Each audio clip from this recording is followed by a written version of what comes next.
What's going on, PhinManiacs listeners? Happy Friday. And as always, joining Brandon Liguori, Matthew Morin. We have a lot to dissect here on this beautiful Friday night. And Matthew, before we start this show, how's everything going? Because I know you wanted to do a little Miami Hurricanes football rant tonight. Oh man, I don't know if I want to do it right now. I gotta get the ideas flowing. It's just, there's so much to I can't say, but I could say it in a nice way. Yeah, there's a lot going on. We might see some movement in the front office for the Canes soon, hopefully. Hey, just as long as we keep this show PG, right? Yeah, no. I'll keep it PG, but I'll get my point across. Trust me. So, before we touch on the Miami Dolphins' 31-28 overtime loss this past Sunday against the Las Vegas Raiders, we have to go into this Miami Hurricanes football team. Really a football team that just doesn't seem ready to play college football on a week-to-week basis. And we saw that last night. The Virginia Cavaliers coming to Hard Rock Stadium. Obviously, the biggest storyline in that football game was the status on quarterback De'Aaron King. When you first found out that King was going to be inactive, were you worried that maybe Miami was not going to have any chance to win this football game, Matt? To be honest with you, I already knew De'Aaron wasn't going to play for like about a week. I'm in a couple of group chats with some players, former players, and I kind of have a little bit of a scoop. But there's talent behind him. You got Tyler Van Dyke, who obviously everyone found out who that was last night. Very talented kid. I believe he's from Connecticut. Big arm, really, really decisive with the ball. And then you got Jake Garcia, who was also out, but another kid, Cali kid, very smart quarterback. So there's talent there, but we have to see it under bad circumstances. So it's rough, man. Miami's not in a state where they can compete at the highest level of college football, and that's sad because there was a lot of times when we were all used to that. You and I weren't alive for it, and terrible. All my life it's been this. But college football is better when not just Miami's better, when Florida State is better, when Florida's at that level, when Texas is there, when USC is there. And that's what we all want to see at the end of the day. It's not just about the U coming back or just where's Miami's mystique and where's the U, where is that? I want to see all those blue bloods back to be the top again because that's when college football is at its best. So that's really what it comes down to. I think what really shocks me, entering, I believe this is now week 5 of college football. Right. Florida State at 0-4. How many of you really predicted that? I mean, even losing to an FCS school in Jacksonville State.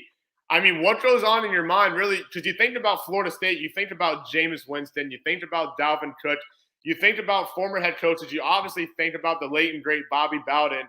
I mean, what really goes on in your mind when you're really walking that campus and you're telling people the Florida State Seminoles football team is winless at 0-4? It's probably something that they don't want to get used to. I think that's the first time in their history that they start off 0-4. So too, yep. So I wasn't shocked except for the Jacksonville State one. Everything else wasn't that shocking because I know that roster top to bottom, and I know that they're not super amused with how Norvell runs things. But yeah, Florida State should not be 0-4. Miami should not be 2-3. Those are two things that should never happen in college football. And Florida seems to be here, and Miami and Florida State seem to be just behind and lower on the totem pole because of a multitude of reasons. And Florida State, they need a culture change too. I think it's Miami and Florida State are in very similar spots. I think Miami's a little bit more talented from top to bottom, but it's we're just picking, what's really who's the worst out of the worst. Of course, and also, keep in mind the Hurricanes and Seminoles still have a football game playing against each other. I believe that game will be played in late November.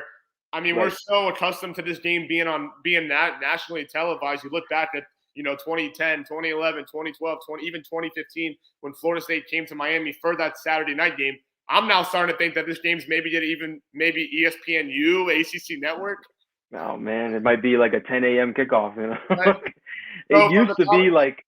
Go ahead. It used to decide who was going to the championship game. It used to decide who's gonna represent college football from the state of Florida. Really, that's what it used to be, and it's still one of the greatest college rivalries, but it just doesn't hit the same. When you're not competing at that level and it's not top 10 matchups or top 20 matchups all the time, then it's just not the same. So, we could watch highlights, we could reminisce, and we could look at great games that ended, wide left, all that kind of thing, wide right, game winners, overtime game winners. There's a lot of great moments in that series, but we haven't really produced any as of late. So, over time it will start to the public. It's not gonna have the same effect. So really, flipping now from the collegiate side to the NFL side, the Miami Dolphins suffering a 31-28 overtime loss, a loss that really has to, seem pretty frustrating because Miami for 3.5 quarters in that football game and even take a chunk of that fourth quarter, they really did not play good football. You can take a look at that score. They were ahead 14-0, but remember, it was the defense early that did. A Landon Roberts, a pick six, then the defense forcing turnover on downs, which then led to Malcolm Brown scoring a rushing touchdown. I believe it was from 30, 35 yards out, giving the Dolphins that 14-point lead. But I have to first touch on you, Matthew. What in the world was that play called? The Dolphins backed up at their own, I want to say, 1 yard line, throwing a wide receiver screen to Jalen Waddle with no blockers in front. What in the world was that play call, really? I don't know what Fry was thinking, and I don't know why Stutesville and God didn't step in, but that was a forgettable one. It was an RPO to the outside, a wide receiver screen, and it was just doomed from the start. There was no blocker in front of Waddle, and it never going to work. I watched the thing happen, and I'm like, there's no way he's throwing it there, right? There, of all places? And then you look at the all-22, and I believe Hollins runs a slant route, and he's got at least 12 yards. Yeah. So it's frustrating. It's just things like that literally was the difference in the game. That's 2 points that they wouldn't have had, and we would have had the lead and probably won the game. So frustrating. Of course. And, keep in mind, Matt, that wasn't really the only mistake the Dolphins made. Remember, Jason Sanders, to close out the first half, did miss a field goal. Had he would have made that field goal, we wouldn't probably even be going into overtime in that specific football game. And really what killed the Dolphins was coughing up 25 consecutive points after jumping out to an early 14-0 lead. But let me tell you this, Jacoby Brissett playing in his first game for injured Tua Tagovailoa, I think he played pretty damn well. I really didn't see him. He wasn't so nervous. I mean, he did make some questionable plays at first. But, you take a look at that fourth quarter and even overtime, heck, he had that rushing touchdown in the closing seconds of that fourth quarter, and then he rolled out and found new Dolphin receiver Will Fuller for that 2-point conversion, and he made a couple of key fourth down conversions to Devontae Parker and a 4th and 20 completion to Mike Gesicki, excuse me. I always mess up his name. But really going into now this upcoming Week 4 game against the Indianapolis Colts, listen, Brissett knows this organization very well. Are you confident that he wasn't able to get it done on the road? Now coming back home to Hard Rock Stadium, is he able to get it done? I would lean. I'll be probably neutral on that question, Brandon. Brissett, I'm not going to be too hard on him because he put us in a chance to win that game. But at the end of the day, there was just some throws that they come out and they just look terrible. And then the other ones he has it, it's like, wow, he puts it right on the money. Great drive, great everything. And he's a hard guy to figure out. Like I don't know if I like Brissett or I don't. he keeps me on the fence. But I think he can pull off a win. I think he's perfectly capable. I think he'll be more comfortable at home now as a starter. When he played versus Buffalo, game was pretty much out of our hands. It's kind of hard to do something like that against a team of that caliber. So, looking at this game, Indy's vulnerable. They're hungry, but they're vulnerable. Like they don't have much confidence. So, if he can find a way to build an early lead and just game manage after that, I think Jacoby's perfectly capable of winning this game. But they have to start fast. The starts have been abysmal. We always talk about starting fast, for sure. Right. Yeah, except for the Vegas game where it was just a miraculous, the pick six, great play. Then we get the 4th down stop, and we still find a way to get behind the 8 ball after starting up 14-0. I don't understand it. I never will. But that's Miami Dolphins football. If you're an Indianapolis Colts player, you have to be pretty frustrated because you're coming into this game winless, 0-3. Your quarterback is not 100% healthy in that being Carson Wentz, and your All-Pro guard Quentin Nelson, who I haven't checked the injury report for today, but if he's not able to go, Matt, that's a key blocker for Carson Wentz that the Colts will be missing. And Carson Wentz, you take a look at his years with Philly. There were some good times, but he wasn't able to stay healthy. I think that was really the big key during his Philly years. Now you come here, fresh start, Indianapolis Colts, still looking for your first win. I mean, what has to be going really through Carson Wentz's mind, knowing that the guy just can't stay healthy? Oh man, you probably as Carson Wentz, if your point of view is simply, this is my second shot at a legit job in the NFL, and it's literally just not going my way. So, a lot of it's on him. He's making the same mistakes that he made in towards the end of his career in Philly. But you could tell he still has, the cerebral aspect. He's a very smart quarterback. I feel like there's hesitation, and I feel like a lot of the stuff that's happened to him in Philly carrying over to Indy, it's in his head, and that's hard to get over when you suffer an injury like that. You're in a city like Philly where they're constantly, expecting, raising the bar, and you can't deliver.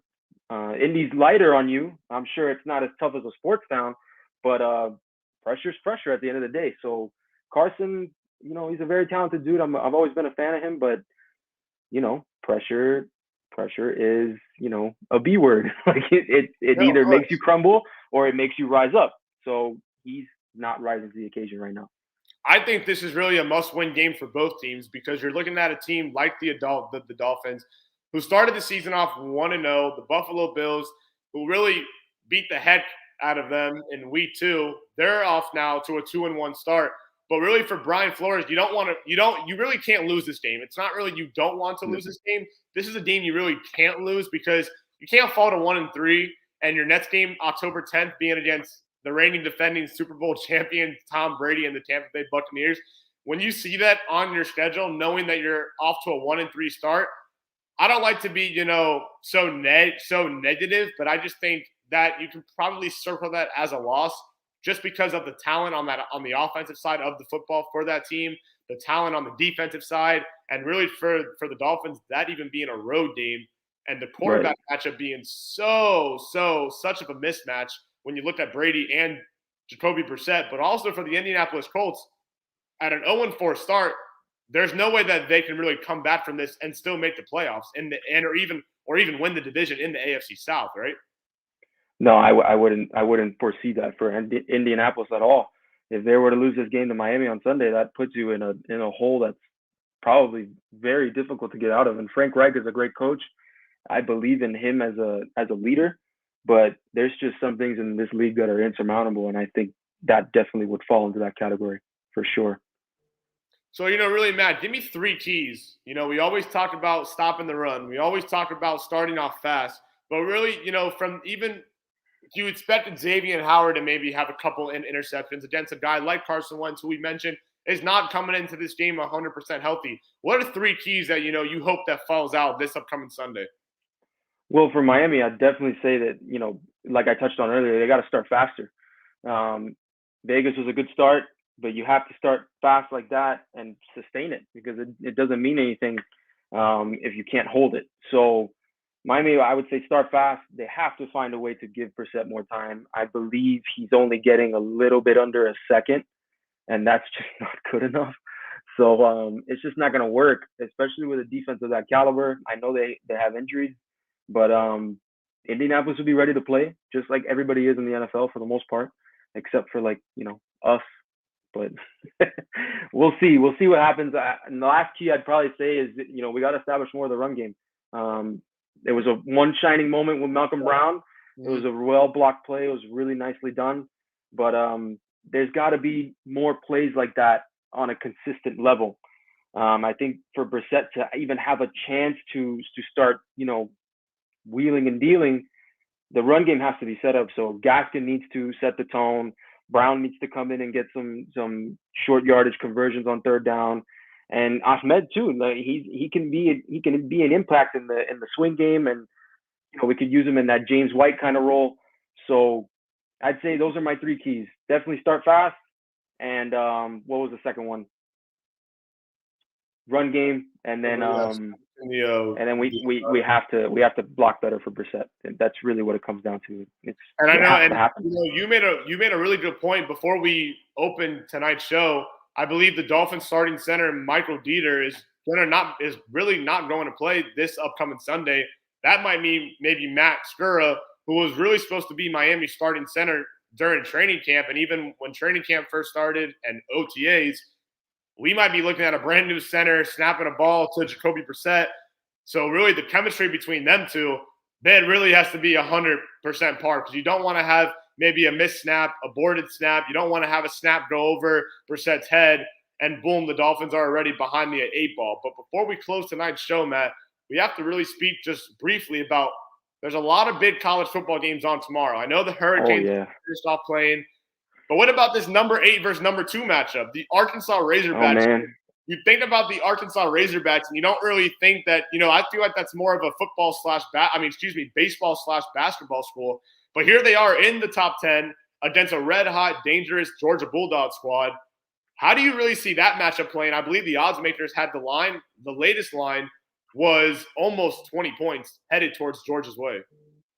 Right. I mean, I would tell you, this is the game. You like defense? Watch this game, because I don't really have to say much about Georgia. The defensive line is so versatile. They've got great athletes all over the defense, not just the defensive line. Mid-level and secondary, they are a stacked unit. Then on the other side, Arkansas is the same way. Very strong defensive unit. So I would say it's going to be a defensive battle, and whoever finds a way to make more plays on offense is going to win the game. I'm going to lean Georgia because they're at home. And JT Daniels has looked serviceable, not great, but not bad. So we'll see what happens there. I would lean towards, the number 2 team in the nation. And in the SEC, we have Ole Miss, Alabama. I think a lot of people, will think, oh, Alabama's going to easily roll this one by, 28, 35 points. But keep in mind, I believe in 2014 or 2015, Ole Miss did upset Alabama when they were ranked number 1. So be careful, because the Rebels, they love to give Alabama coach Nick Saban trouble early. Yeah, they've done this before. This is not something new. Like, they've pulled this exact scenario. They've done this. Granted, not the same players, and I don't think the same coaching staff, but just the fact that you, as a player, like, okay, someone before me recently did this, so I can do it too. There's no reason why I can't. I think Ole Miss can make this a game. I think they have a very explosive offense. I think their quarterback is dynamic. He can use his legs. He's got a cannon of an arm. His name is dropping past me at the moment. Matt Corral. Matt Corral, yep. Matt Corral. He's a very exciting quarterback. I think he's honestly a potential Heisman, finalist. I don't think he'll win the Heisman, because I feel like they really determine the Heisman towards your team's record, because if you really notice in past, it's been Alabama, Oklahoma's, Ohio State's, so. Right. Yeah, it's just like the MVP in pro sports, like in the NBA. Does the best guy really win it every time, or is it just the guy with the best team? So, yeah, we'll see what happens with him. That's another great game that everybody should watch. That'll be fireworks and great defensive play too. I'm sure Saban will have his unit ready. That's probably the best defense he's had in a long time. And Ole Miss, their defense was god-awful last year, and they've made huge improvements. So this will be the ultimate test in Bryant-Denny Stadium against a freshman, but Bryce Young looks very composed. He does not look like a freshman. So, they've got to find a way to make some plays. Some things need to go their way, but when you're playing a team like that, it's pretty normal. So we'll see. Hopefully they can do something. Well, Matt, appreciate your time as always. Enjoy your football Saturday. Enjoy your football Sunday, and let's hope we're talking next week with the Dolphins back at the 500 mark, right? Yeah, hopefully. I'll try to enjoy football, even though both my teams are just like not there. Welcome to Miami, pal. Yeah, For Brandon Liguori, Matthew Morin. This has been the PhinManiacs preview, recapping Week 3's loss, previewing Week 4's game against the Indianapolis Colts. Tune in every Friday night. Both of us do a wonderful job. And as always, fins up, everyone.